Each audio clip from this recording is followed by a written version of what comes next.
The show must not go on. I'm Rebecca Lieb. I'm Jason Horton. And this is Ghost Town.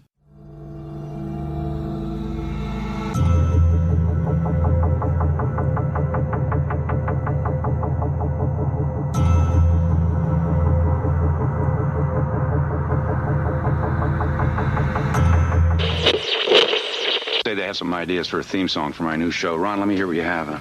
He's Chevy Chase, he's a heck of a guy. He makes you laugh. Hold it. Save your butt kissing for your next boss, okay? Fred, what do you have?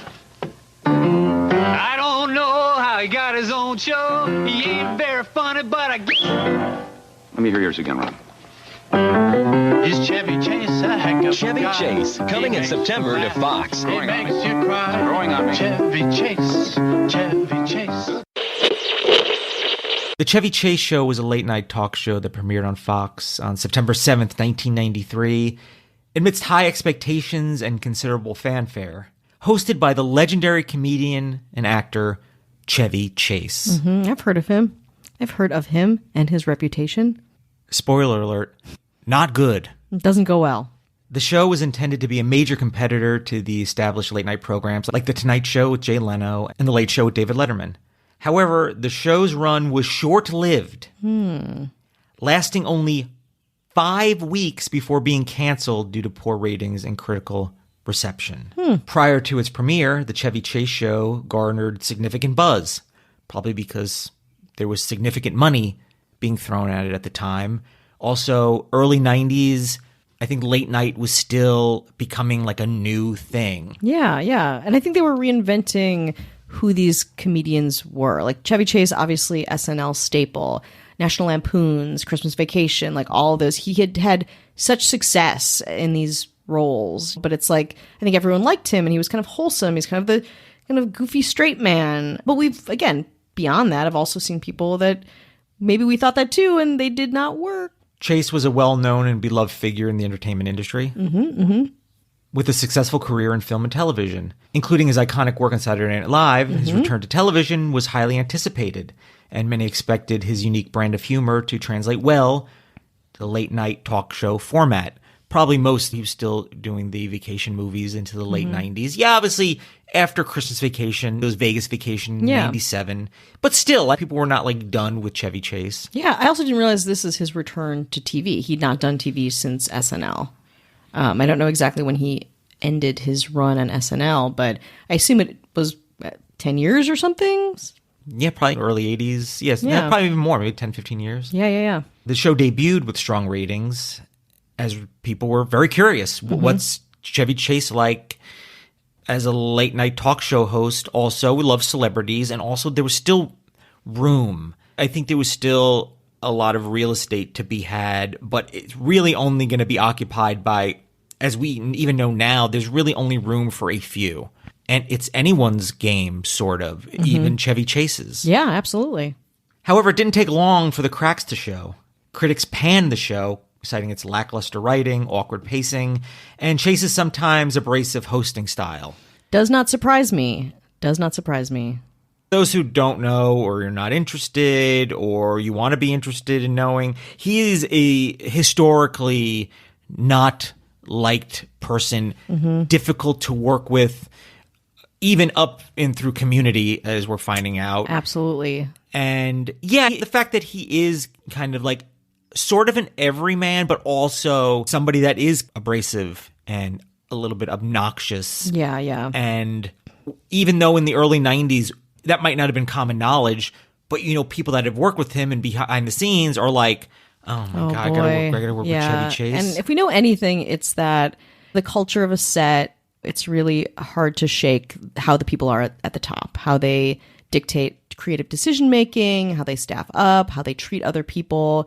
So if you're an asshole, and obviously Chevy Chase is at the top. He's at the top of his film game. He's the star. He's the driver of this project. Like, if he's an asshole, it's going to be very, very hard to work on that show.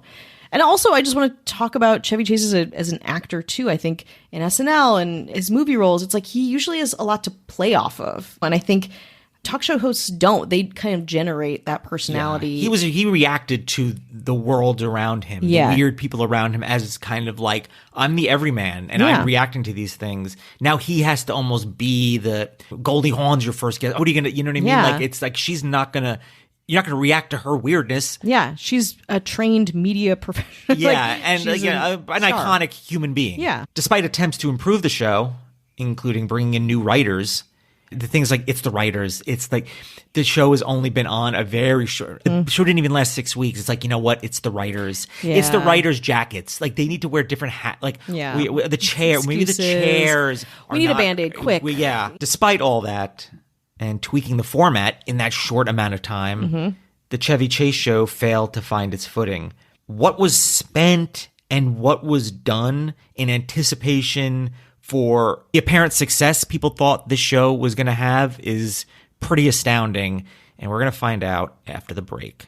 It was reported that Fox paid Chevy Chase $3 million to sign on the show, which is like, that's like giving him almost $7 million today. Yeah. Just to kind of like, let's give this a shot. Yeah. That's not even the part that is kind of mind-blowing to me. Originally, the Earl Carroll Theater, which became the Aquarius Theater, we know it now is the Nickelodeon Theater on Sunset. Right. Quiet on Set, anyone? If you've seen the Nickelodeon Theater, they show the exterior and interior. That's this theater. Bought it, changed it from the Aquarius to the Chevy Chase Theater. That's how good. They were like, this guy's so good. We're going to film it at this theater, and we have to change the name of the theater. And I wonder if that was like, Chevy, baby. Yeah, look at us. Look at us. Look We're what throwing the money at. He's like, doing. I got money. He's like, what if we name this iconic theater on Sunset after you? That's how lost in the sauce everyone was on this. God, incredible. It's really, and they had to change it back to the Aquarius in a few weeks.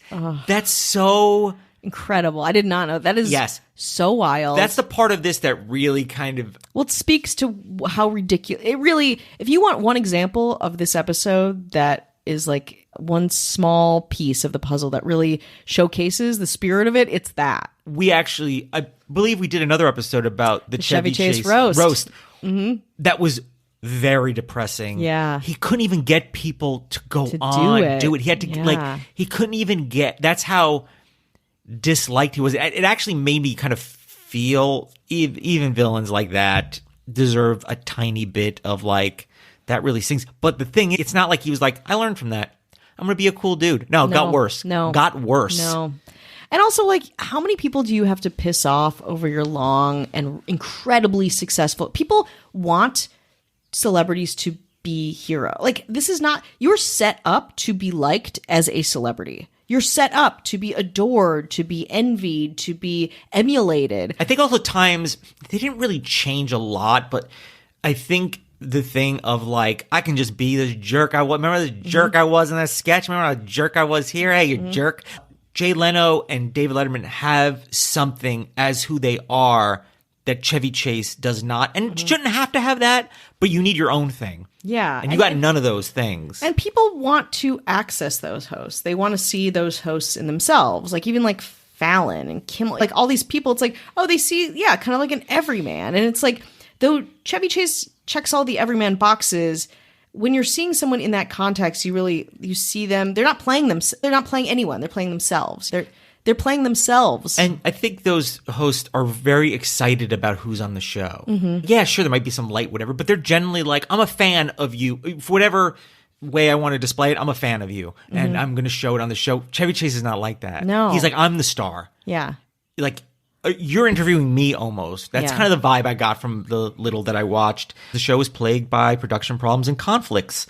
Reports surfaced of tensions between Chase and the show's producers, as well as clashes with network executives over the direction of the show. They were probably like, hey, we've been doing this for a long time. We know what to do. And Chevy Chase's like, I've never done it. I know better. Do you think that's probably how the conversation went? Oh, yeah. And they're like, okay, well, we're going to shut the fuck up because you're Chevy Chase. They just did weird things that just didn't add up. It didn't make sense. There was a lack of cohesion and consistency in the show's content, further alienating viewers. It would change week from week because it was just like, we tried this once, it didn't work. No, let's try something else. As the weeks went on, the show saw a steady decline in ratings. Viewership dropped significantly, which sometimes you get a little bit of a drop, but I think it dropped a lot. Yeah. And they said the show had a lack of quality. On October 7th, 1993, just 5 weeks after its premiere, Fox announced the cancellation of the Chevy Chase show. The final episode aired on October 1st, 1993. Here's a few reviews. This is from the Austin American-Statesman. By the end of the hour, it was starting to stink. We're talking dud here. A painful-to-watch disaster of epic proportions. Do not mess with Diane Holloway from the Austin American-Statesman. Wow. This is from the Orlando Sentinel. The program, a flop sweat fest, if there ever Flop sweat fest? if there ever was one, was so pathetic that Chase was reduced to making lame jokes about his own demise, and no one was laughing. Joy Boyer or Boyar from the Orlando Sentinel. Damn. The Chevy Chase show is often cited as one of the biggest failures in the history of late-night television.